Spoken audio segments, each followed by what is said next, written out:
Sai Ram.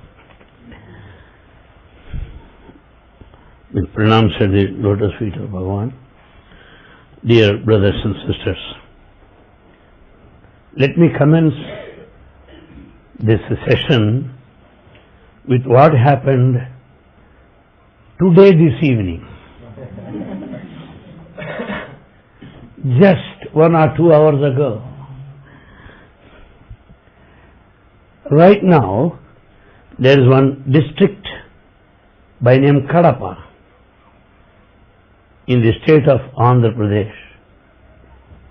Few hours of drive from here. And the whole district is celebrating a grand festival to commemorate the life and work of great men and women born there. 4 eminent people were born there in this district of Kadapa. One is a great sage by name Veera Brahmendra Swami, a great sage, who foretold thousand years ago what is happening today.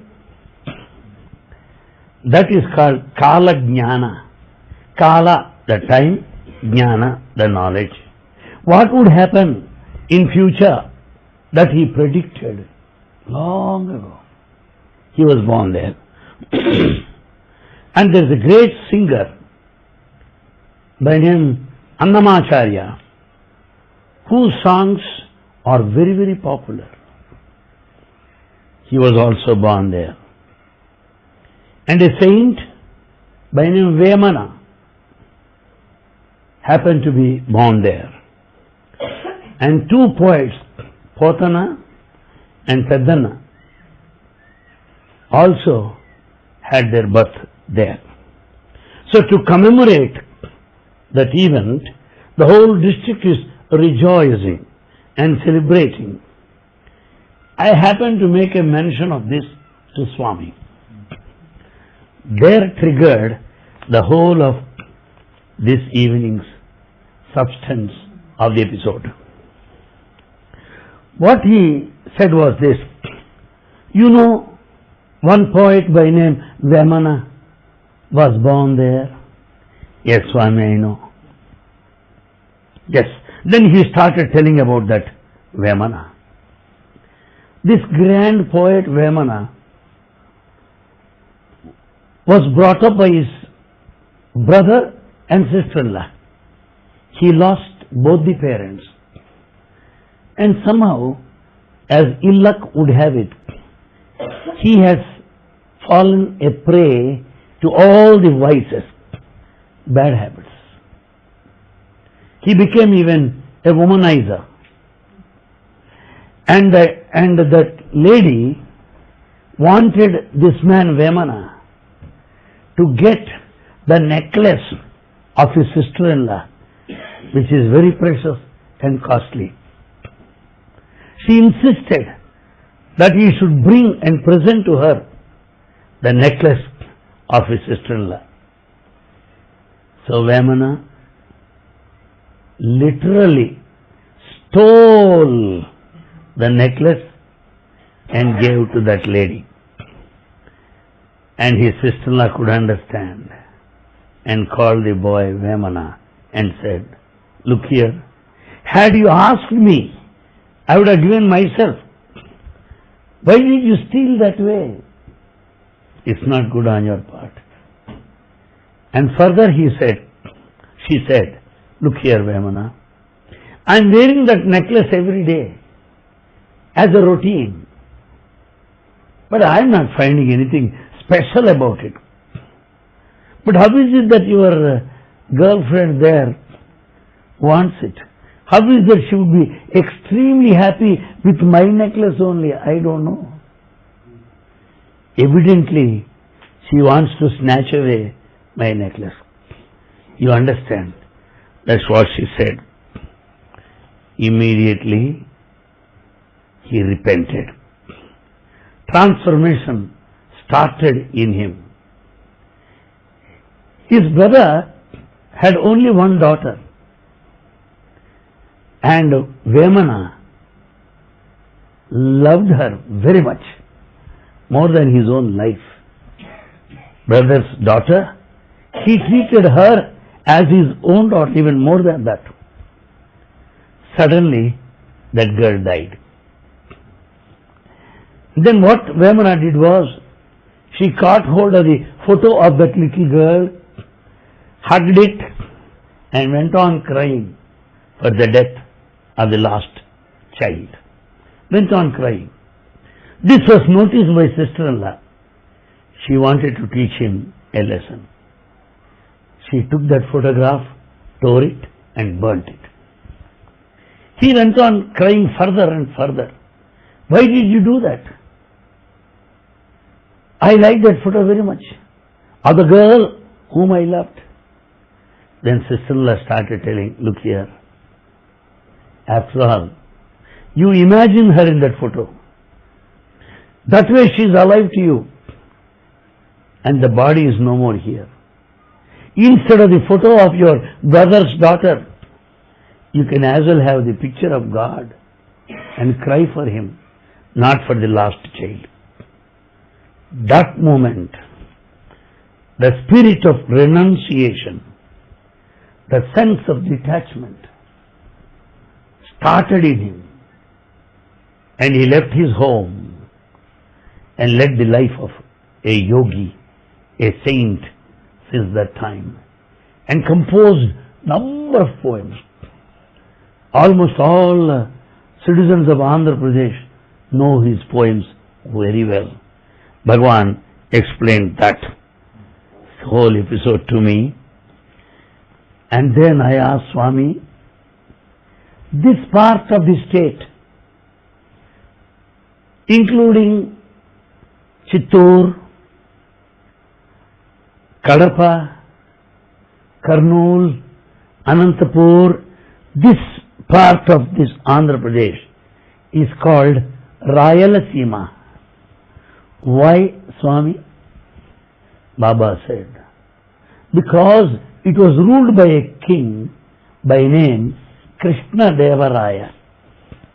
Krishna Deva Raya ruled this part, so it is called Rayalaseema.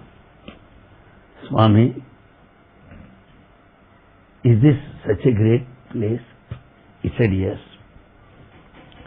And Bhagavan said, there were no states like Tamil Nadu, like Karnataka in those days. The country was not divided on linguistic basis at that time. And Krishna Deva Raya was the king who ruled the whole kingdom. Krishna Deva Raya, the great king, patron of literature and fine arts. Swami went on telling. Then Swami said, look here, there is one village. There is one village by name Karnatakapalli. Karnatakapalli, very close to Puttaparthi. Karnataka, actually the state of Karnataka, but this village bears that name, which only means it was all one composite unit ruled by the king Krishna Deva Raya. Swami, how nice it is. Krishna Deva Raya, such a patron of literature, who himself was the poet, and he had in his court 8 great scholars, very well known. But then what I said, Swami said, look here, there were 2 brothers. One brother name is Bukkaraya, who was responsible for this water tank there in Bukkapatnam. And there's another, his own brother by name Chikkaraya, who was responsible for the tank there in Dharmavaram. Unless Bukkapatnam tank is full, Dharmavaram tank will not receive water. So these two tanks should exist. Unless one tank is full of water and excess of water goes to Dharmavaram, the tank will never be full. Therefore, the two brothers, Bukkaraya and Sikkaraya, took a decision. We shall not see each other. We shall not come face to face to each other until the tanks are ready with full of water for the benefit of the people. So, they got the tanks ready, water storage tanks, and Bukkaraya was going towards Dharmavaram to see his own brother Sikkaraya to express his gratitude, while at the same time that brother started coming here to see him. Both of them met at one place and expressed their gratitude, shedding tears, and hugged each other, and the place where they greeted each other, the place where they met, is called Kanumukkala. Kanumukkala is the name of the village. Kanu is the eye, Mukkula meaning paying respect. Later it got changed to Kanumukkala. Swami started explaining the historical background of these places. I was extremely happy. And you also must have noticed, here in these parts, they address gents in particular. They address each other, Anna, Anna. Anna means brother. They say Anna, Anna. They call everybody Anna. Why? My maid servant also calls me Anna. Yes, sir. Dobi also calls me Anna. So Anna is a reverential address, reverential form of greeting. Okay, that Bhagavan has said. And then he mentioned a very interesting story about a poet by name Tenali Ramakrishna. Tenali Ramakrishna is a poet in the court of Krishnadevaraya. A very interesting poet, a poet of fun, frolic, retort, and humor. Swami started mentioning two episodes relating to the life of Tenali Ramakrishna. It seems what happened was, other pundits, other scholars in the court were feeling very jealous of Tenali Ramakrishna because he was very close to the king. This sort of jealous people were there down the ages. They are not here for the first time. They were there right from. Yes. So, in the open court, they challenged Tenali Ramakrishna. O king, let this poet explain why there is no hair on the palm, while hair is everywhere. Hair is not there on the palm. Why? Let him explain. Open challenge. This Tenali Ramakrishna, the poet, got up and said, Your Majesty, I will explain. No hair in my palm because I went on receiving all the gifts from you. No time for the hair to grow. Then king laughed and said, Oh, I see. How is it others don't have hair? Why? Then Tenali Ramakrishna said, as you are as you are giving gifts, the others were feeling very jealous. They went on rubbing their hands out of jealousy, so hair did not grow.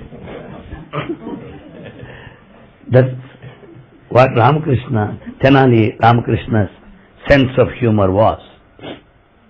And then Bhagavan mentioned another episode relating to the life of Tenali Ramakrishna. It seems king presented Tenali Ramakrishna with diamonds, most precious stones, gold and all that. The poet brought them home. So, some thieves noticed Tenali Ramakrishna carrying home the precious stones. They wanted to steal them. They decided. And then they came to his house that night and were about to take away the jewels. By that time, the poet got up. Noticing this man, thieves ran out of the house and have hidden themselves behind the well. Ramakrishna, being so intelligent, came out of the house. You must have seen Indian wells where they, with the help of a bucket, they have a rope and a pulley and they take it out. So, Tenali Ramakrishna went there and drawing water. And as he was drawing water, he was just goggling his mouth, started spitting where the thieves were hiding. The fellow understood Rama is a very smart guy. And then Tenali Ramakrishna, what he did was, he picked up some cloth and bundled all stones there, thrown them into the well, telling, look here, his wife, look here, the precious jewels cannot be kept at our residence because thieves may step in any time, so out of contempt I am throwing them into the well. Not the jewels, actually, bundle of stones. Thieves thought that it is better to take them away. So the whole night what they were doing is, they were emptying the well, drawing water out of it. Next morning, Tenali Ramakrishna got up and said, thank you, sir. The fields are without water till now. They are not watered. Now we have done free of cost.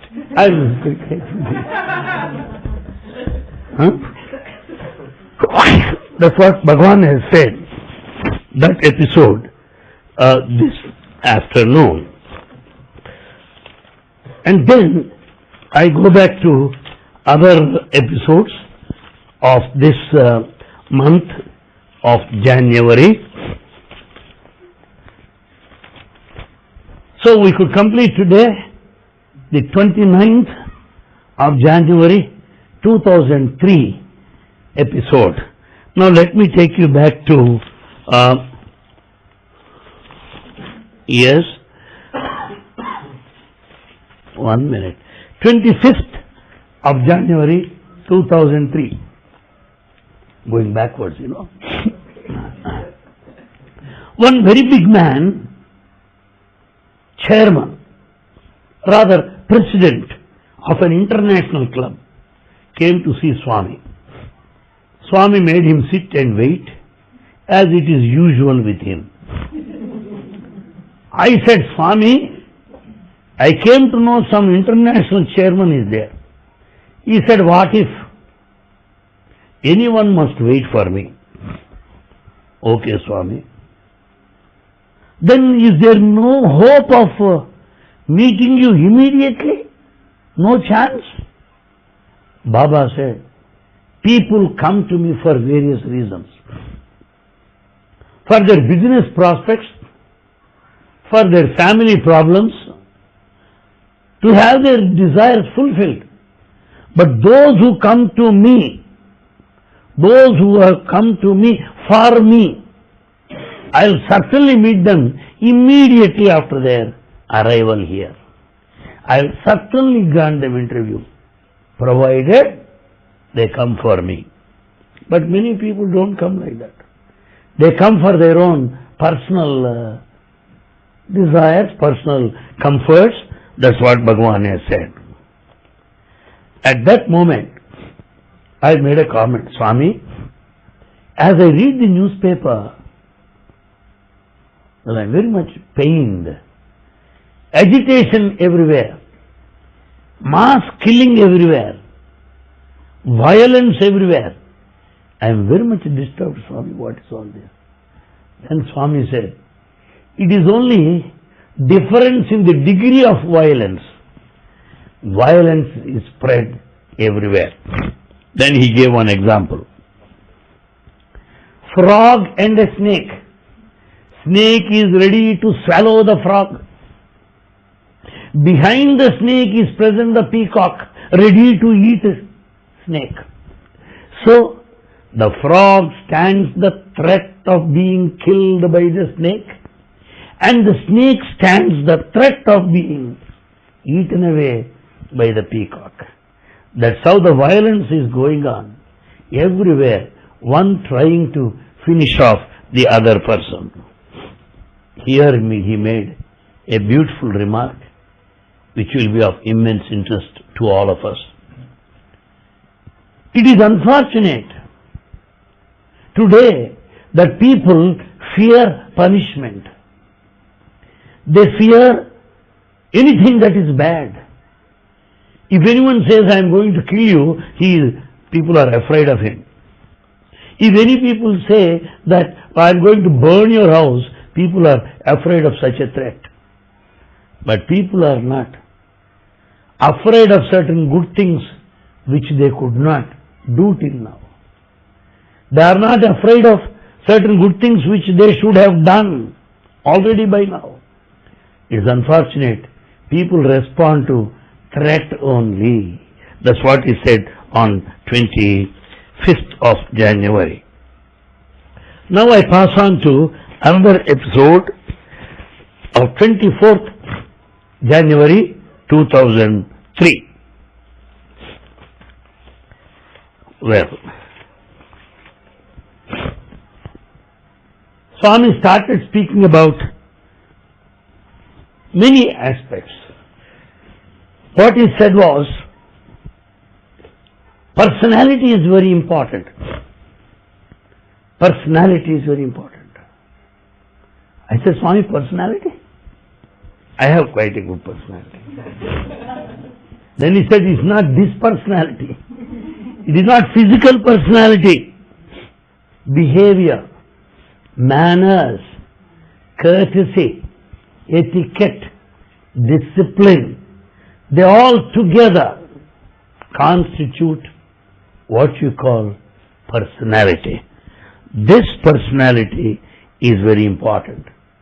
It is in this context he said, who is a boy? The one with behavior is a boy. Who is a man? The one with manners is a man. That's the definition he has given. Then he started telling what had happened just then. You know, boy who sits there in the veranda unknowingly walked into the interview room while I was coming out of the room. His head had hit my head. Immediately the boy came inside, started crying, Swami, I am sorry. Very sorry, I did not notice. Baba said, look here, doesn't matter if your head hits my head or my head hitting your head, doesn't no difference at all. We can move shoulder to shoulder, no problem.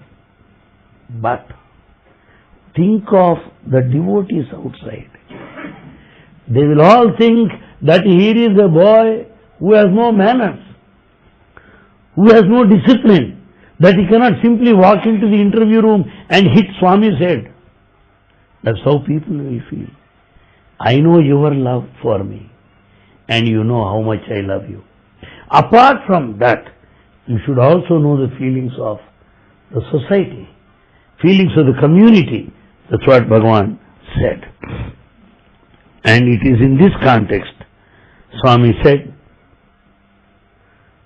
boys, I don't want anything from you.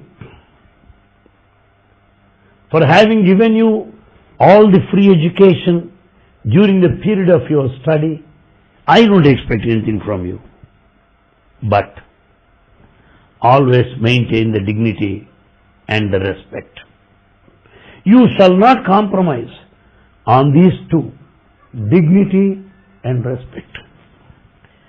The dignity of the institution, your self-respect, and the dignity of the institution, well, that amount to gratitude which you can express to me for having been benefited by this institution. Here Swami said, that's why I tell you boys not to say thank you, because I am not a third person. It is my duty to serve you. You don't have to say thanks. But, he added, for the point of society, you may have to say thank you. I know in my heart of hearts that you don't have to. But the society, the culture of the place, the manners demand you to say thank you. That's what Bhagavan has said. It is in this context Swami made a mention of an old student who is serving as the principal of Vrindavan campus. His name is Sanjay Sahani, the youngest principal of Swami's institutions.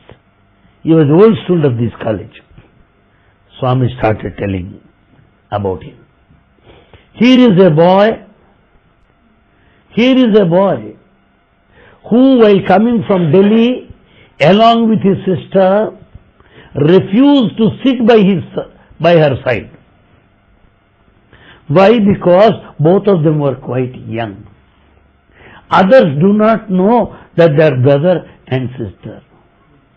Others may mistake their relationship. He wanted her to sit away from him among women, and he sat among men separately. After coming to Bangalore, he made her sit in a car where other ladies travelled, and he travelled by another car in the group of men. Though they are brother and sisters, that's all. That's why? Because the feeling of the society also must be taken into account. In this context, Baba said, there may be an old man who may be misbehaving with a young girl. The society will not misunderstand them, because dating old fellow is the grandfather and the young girl is the granddaughter. But youngsters, man and a woman, they may be brother and sister, but at the same time, others will not understand in the right way because of the age. So you should conduct yourself taking into consideration what others think about you. This is what Bhagavan has said. Because of that sterling character and the stern discipline, today Sanjay Sahani is serving as the principal there in Vrindavan campus. He has come to occupy such high position because of his sterling character. That's what Bhagavan has said. Now, I should also tell you here, looking at the boys, Swami said, my friends, they are not merely the instructions given to the boys. That is the message for all the Sai devotees, young and old, not only now, even for the future. This message has to be borne in the mind. After all, the situation was an excuse for him to convey his teachings. I think you got my point. Bhagavan said, your dressing should be fitting, should be in accordance to the institution where you are brought up.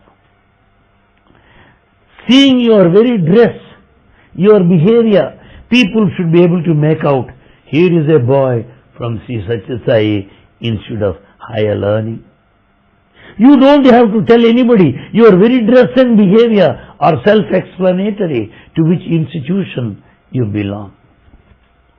And here Swami commented, it is unfortunate that some people wear the dress that would frighten even animals. That's not the dress I want you to wear. If you want to sing, sing at home. Practice there in the college, music college. Don't sing on the streets and make cheap of yourself. The words that you speak should be so soft, acceptable, so nice. You should not talk loudly on the streets like rowdies. That's what Bhagavan has said. In this context, he said, sometimes teachers also commit a mistake. Because we should also get our quota.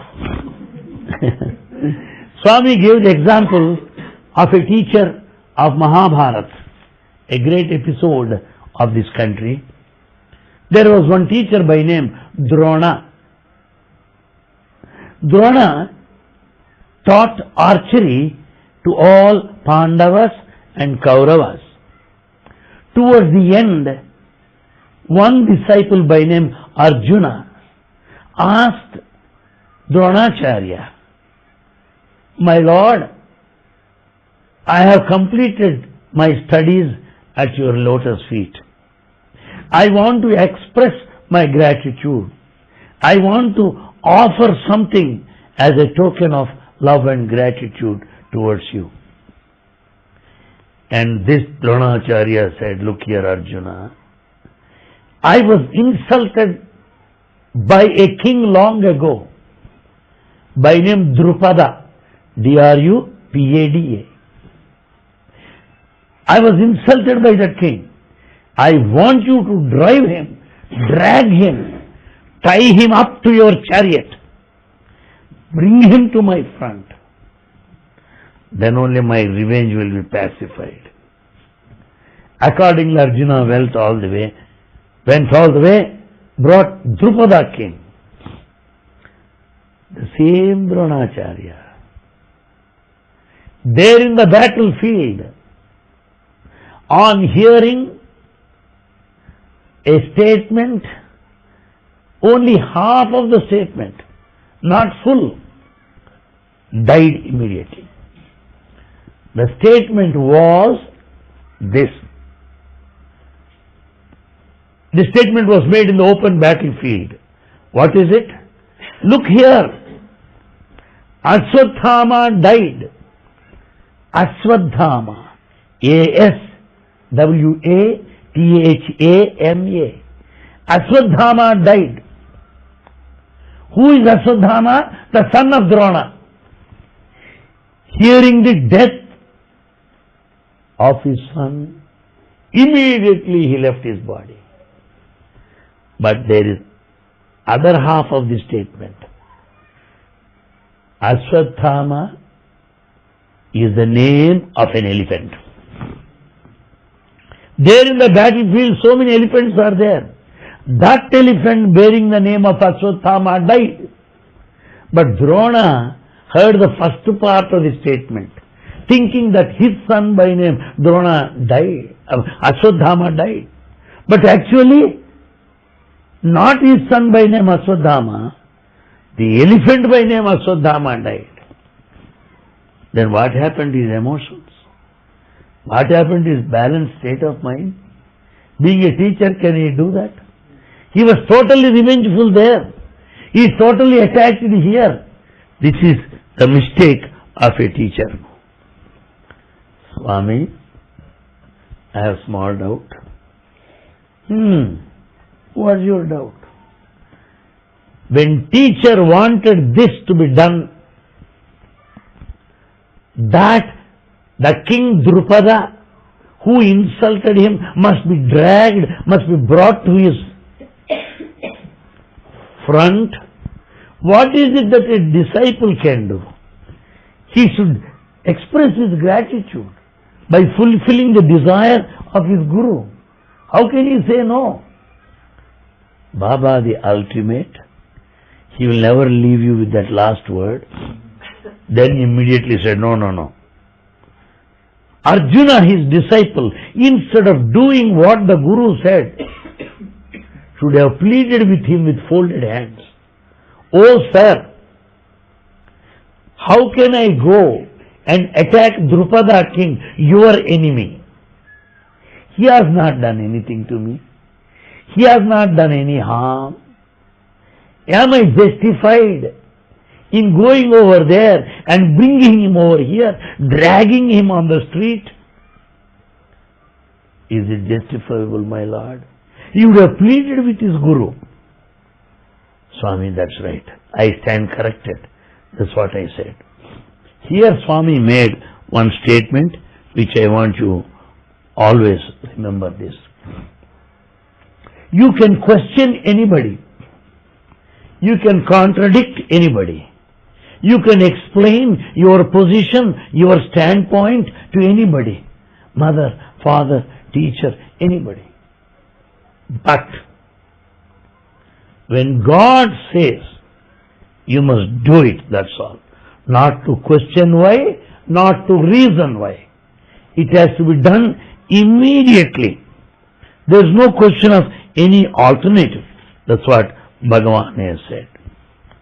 And then, looking at the students from the music college, our compassionate Bhagavan made the following remarks. How many students from the music college are here? Stand up, he said. Few boys got up. And then he started telling them, look here, it is not enough if you learn music alone. It is necessary that you learn the language, like English. You should learn the language, English. You should learn other subjects also, physics, chemistry, politics, history, economics. You should also get degrees like other boys, because you cannot earn your livelihood only on music. You cannot live only on music. You cannot have your earning through music throughout your life. Is not possible. So you study other subjects also. He did not stop there. All lecturers come along. He made them sit there. You coach these boys so that they will be learning other subjects also along with the other students of our institute. What a concern it is. What a sympathetic view it is. Well, I am not able to imagine. And then he looked at those boys and said, I know your background. Some of you could not continue your studies there because you are very poor. I know the parents of some of you are very old and they are living on pension, which is a pittance after all. I am telling you now, my boys, don't trouble your parents. Don't strain them. Now I am telling you, I am going to give you scholarship to everybody. You already have free education. Only thing is you have to pay for your food.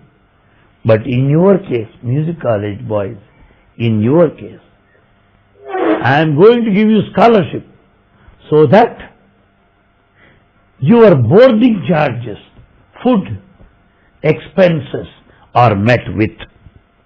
I'll give you pocket money also for dhobi, washerman, for barber, for oil, other expenses.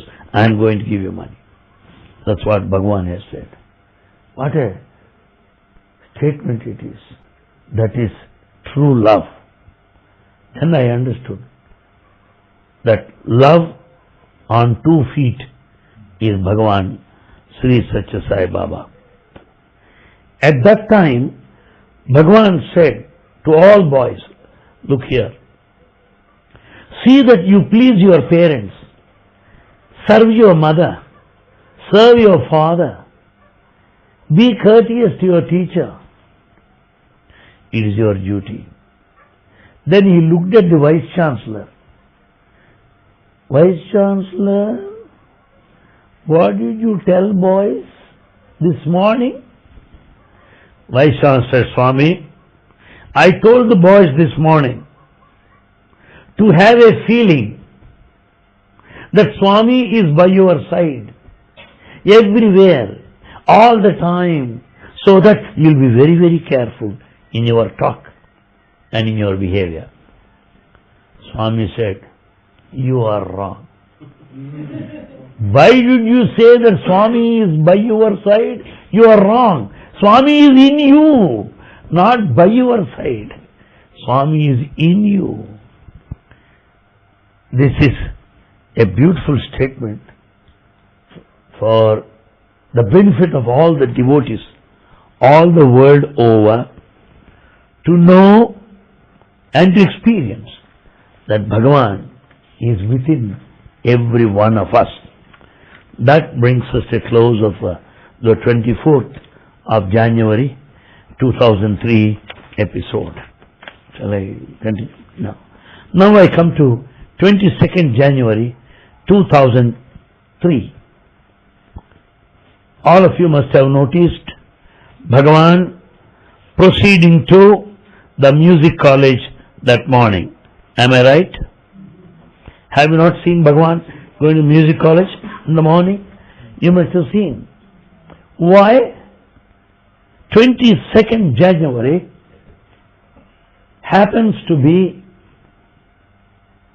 a day of celebration by all musicians, classical music, to commemorate the life and work of a great celestial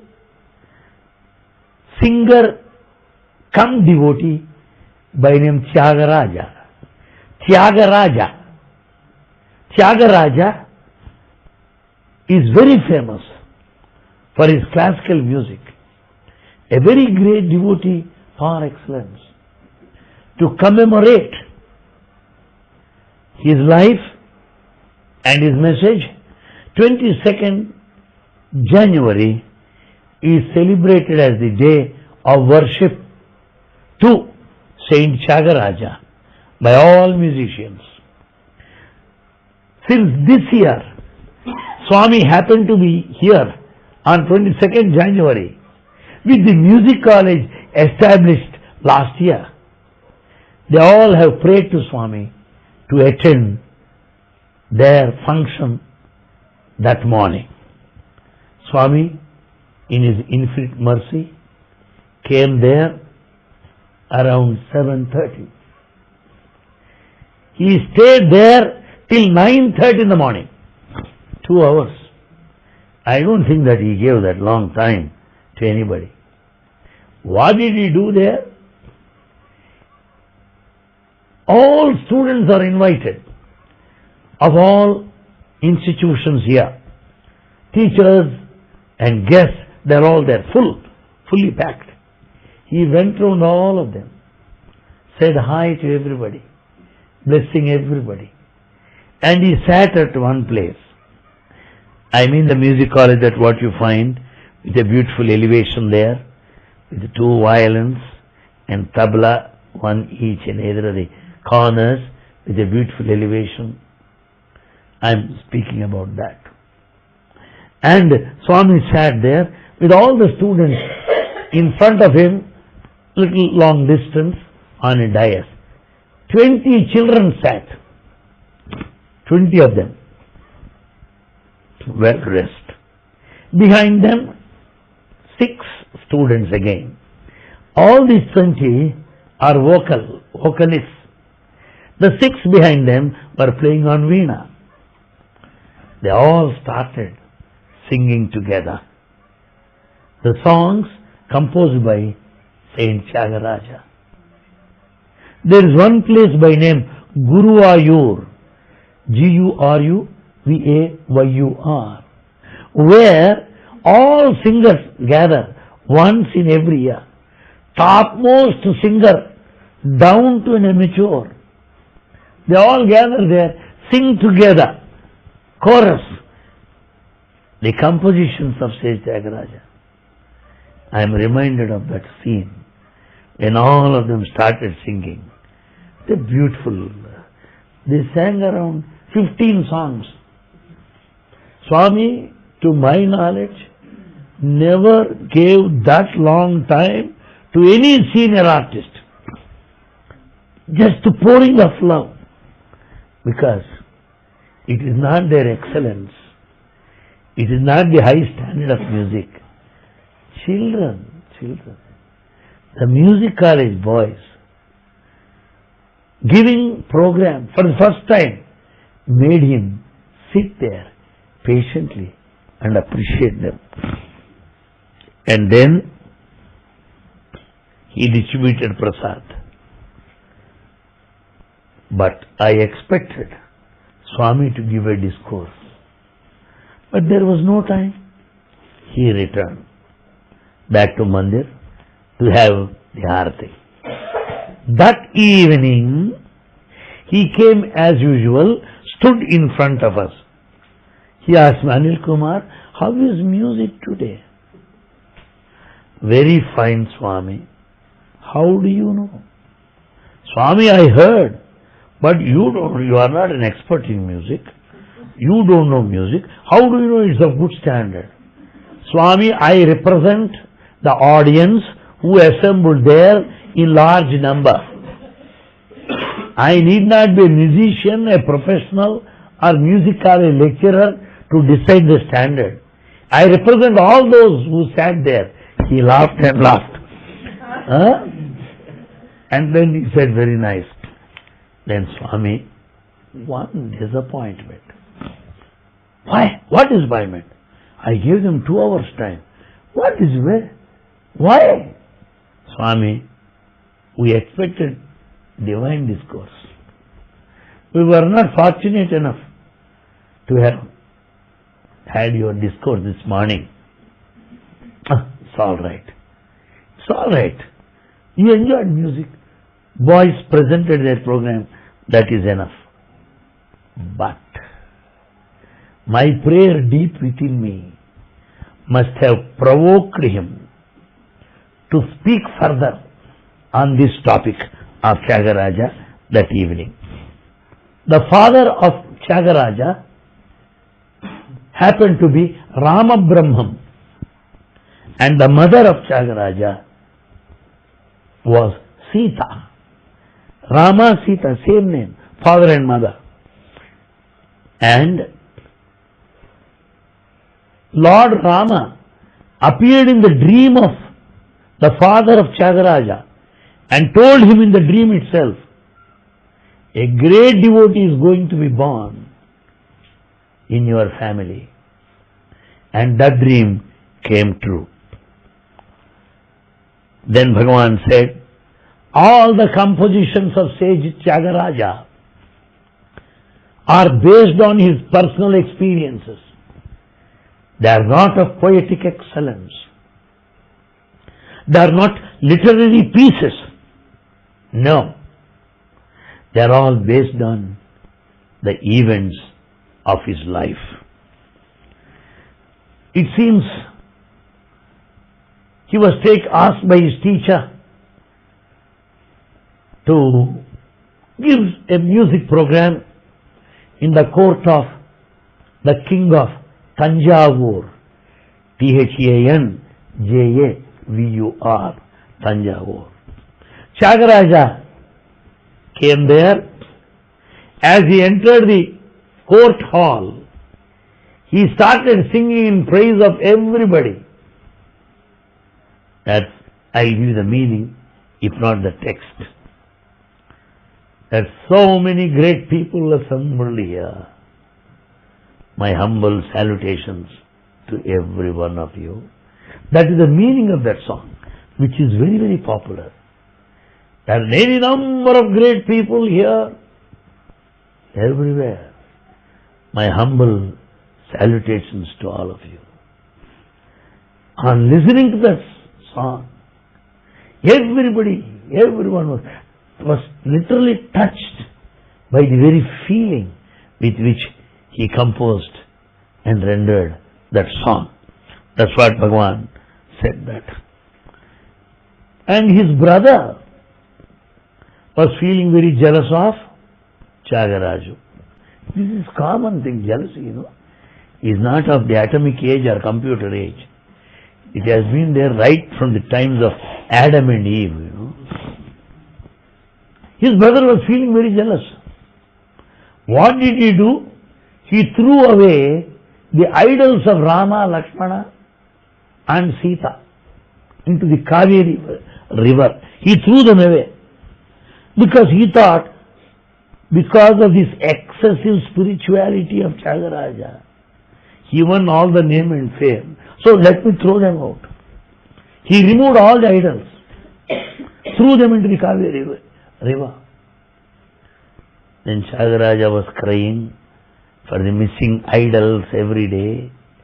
One day morning, when he was having bath there in that Kaveri, Kaveri river, suddenly something has touched his feet.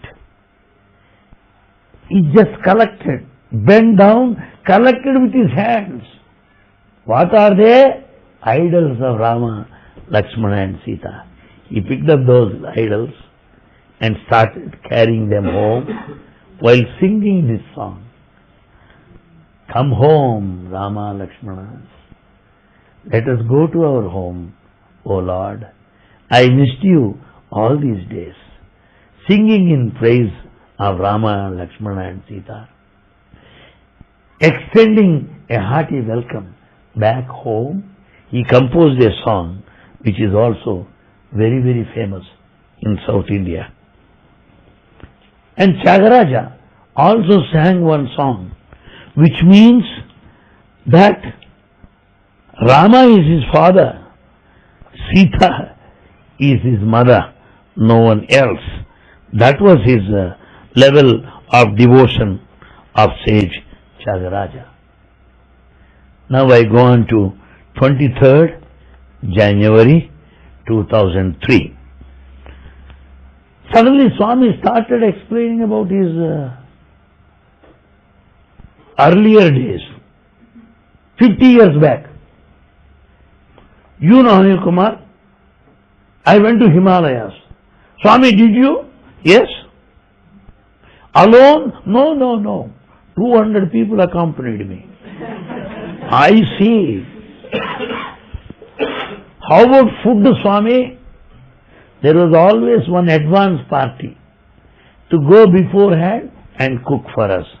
Oh, very good, Swami. All people accompanied you? Yes.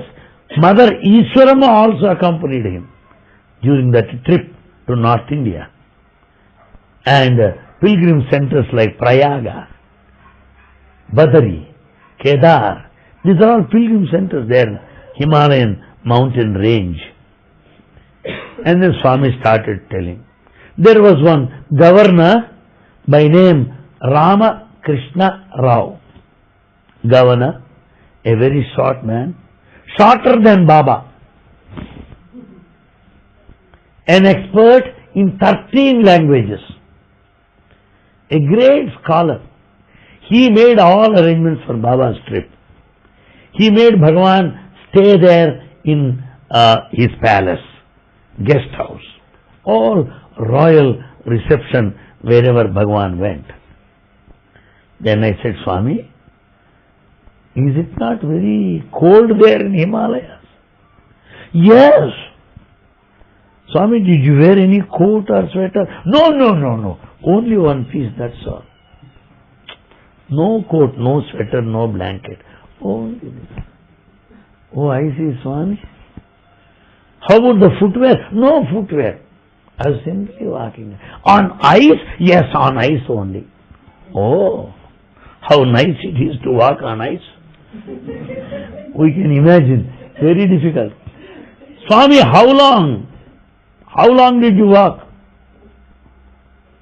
18 kilometers on ice.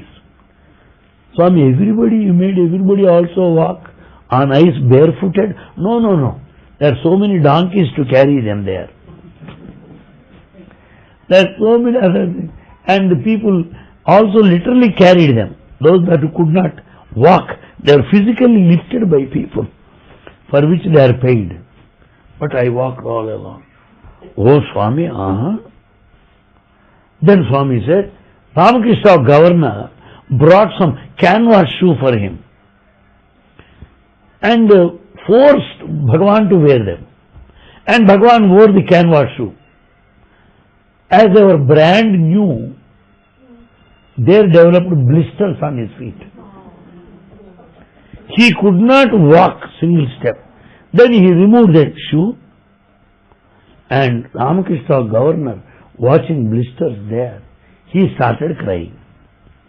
Adding to this, wife of governor called the governor, come here. What nonsense you have done. You have given new pair of shoe to Bhagavan, and you see the blisters on his feet. Don't you have that much of sense, common sense? So the governor has to cry on two grounds. One, for inconvenience that he has given to Swami. Second, heavy banging from the home front, his beloved wife. So all these things Swami started explaining. Then I said, Swami, in Satyam Sivam Sundaram, it is written that some sages there in the caves of Himalayas had your darshan. Am I right? Yes. There in Himalayas there are some valleys. There are so many curves and bends. You have to pass through the narrow passage. I made everybody stay back. I visited those caves and gave my darshan to sages. I spoke to them.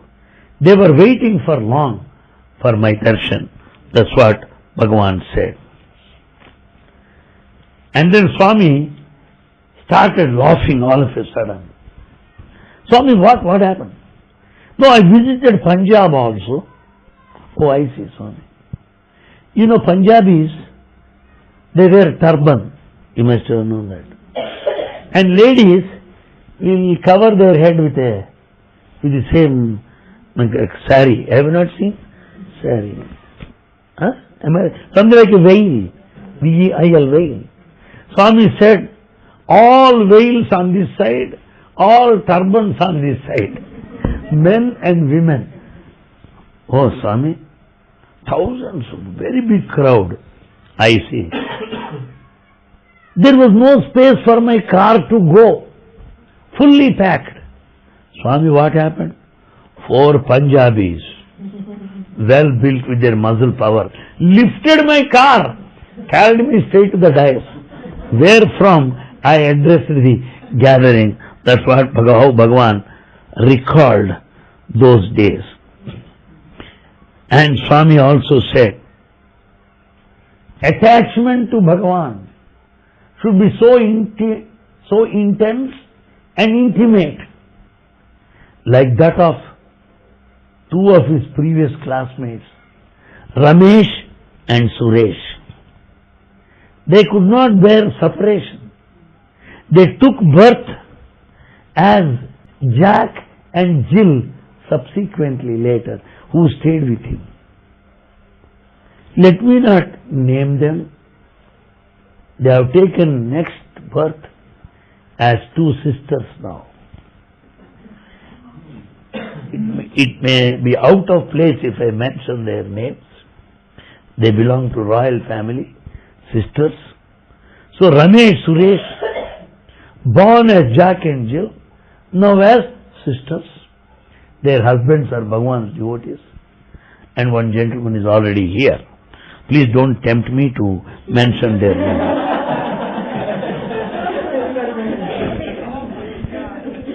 And then Bhagavan was telling how boys should follow his instructions scrupulously. He said, look here, sometime back I told one student, you stay here, don't go home. That boy kept quiet. Then after some days I said, you are a rash driver. Don't ride any motorcycle, I told him. But that boy left this place.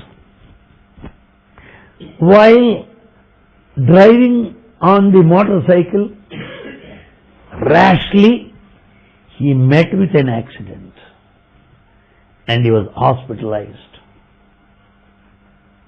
Bhagavan went to see him there in the hospital. That boy, shedding his tears, said, Swami, it is my mistake. You warned me not to ride the motorbike, but this is the tragedy of my own making. I have to blame myself. But anyway, I am glad that you have come here to give me your darshan in the last moment of my life. With folded hands, catching the hands of Bhagavan, he died there on bed. That's what Bhagavan has said. Therefore, Swami's words, we may not understand their meaning immediately, we may not know their implications immediately, we may not understand the significance then and there itself, but with the passage of time, we'll come to know why Bhagavan said on that day. Not till then. Then the topic switched over to many of the artists who visited Bhagavan 50 years ago itself. He mentioned the names of number of artists, I tell you. Dancers, singers, vocalists, instrumental musicians, so many people. He went on mentioning the names. Swami, one gentleman, Chaudhaya, a violinist. Has he come here, Swami? Yes, he came. He gave performance. I see, Swami. Dwaram Venkata Swami, violinist. Swami, did he come here? Yes, he came here. Any name I was telling, he said they were here. And then Swami said, one fellow by name Gaggaya. Oh, he was also here. Nagaya, a film actor, he was also here. Like that he was mentioning so many names. Then I said, Swami, Ghantasala, a playback singer in Telugu, a very famous man. Swami, did he come to this place? Yes, he came. Oh, I see. He stayed with me for 2 months. I see. And Swami said, he followed me wherever I went. But he came here during the last stages. Then I picked up. Swami, I heard the speech of Ghantasala.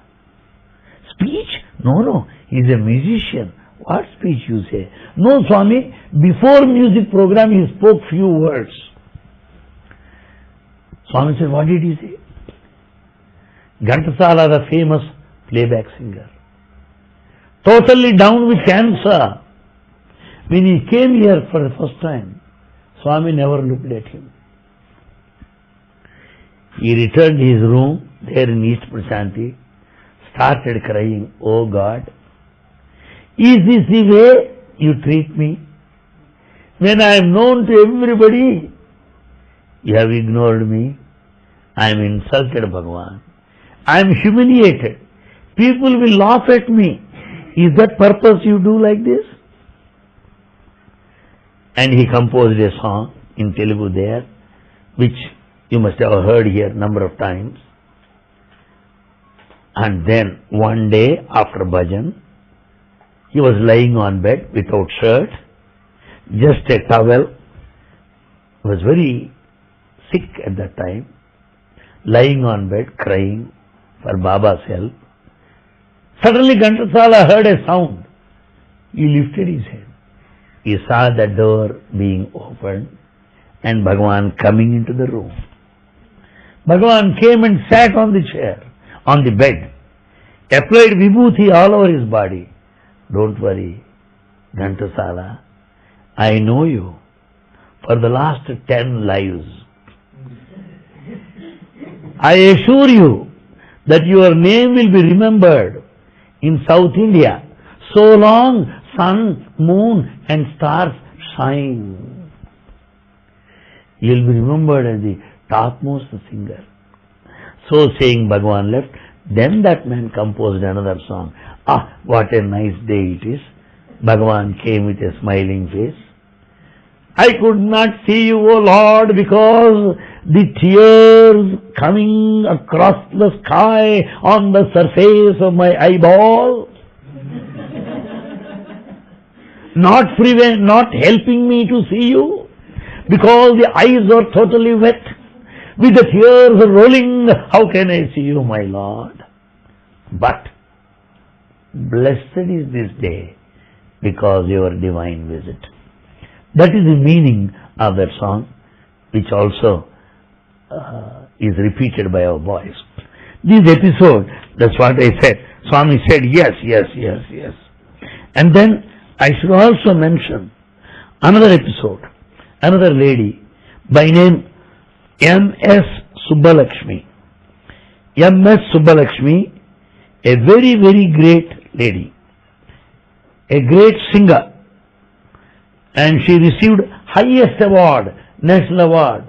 Not only that, the only singer who was permitted to render classical music program there in New York during one of the sessions of the United Nations organization there. At the end of the music concert, all the heads of all governments, they stood giving her standing ovation. Such a great lady is Baba's devotee. When she sings, her voice goes to very high pitch. Swami said, oh, she comes here regularly. Oh, I see, Swami. I heard her words also, Swami. What did she say? Swami, what she said was this. This great lady, Subbalakshmi, wherever she went, wherever she gave concert, she could donate some fund to every institution. Almost all big institutions received fabulous amounts from her through her music concerts. That's what she said in the public meeting. And she further added, there is one place that I had been to, where nothing is expected from me. No one asked anything from me. But I met a great personality who materialized a chain of 100 diamonds and gave it to me on the dais. And he is Bhagavan Sri Satya Sai Baba. There was thunderous applause and ovation listening to her statement. This I told Swami and everybody heard and they were very, very happy about it. But that brings us to a close of all of the episodes of the month of January, year 2003. We'll have it in the next session. Thank you very much.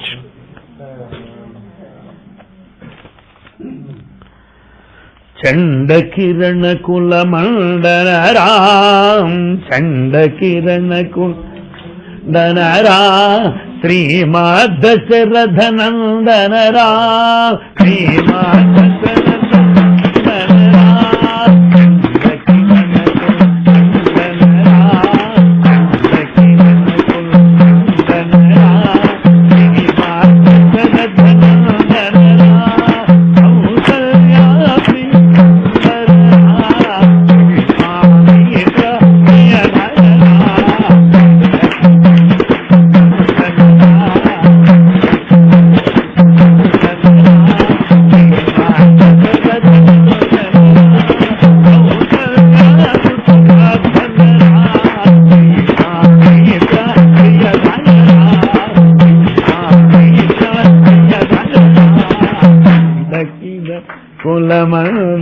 Ram. Thank you very much.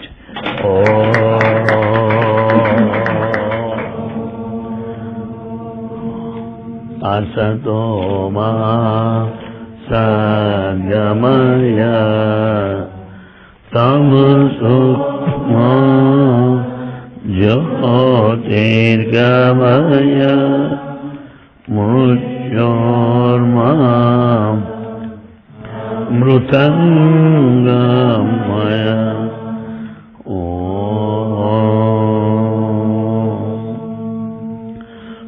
Loka samasta sukhino bhavantu.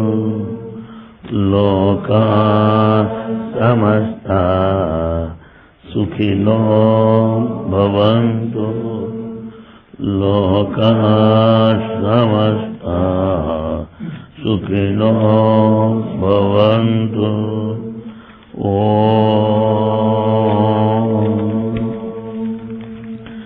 शांति शांति शांति। जय बोलो भगवान श्री सच्चे साई बाबा जी की।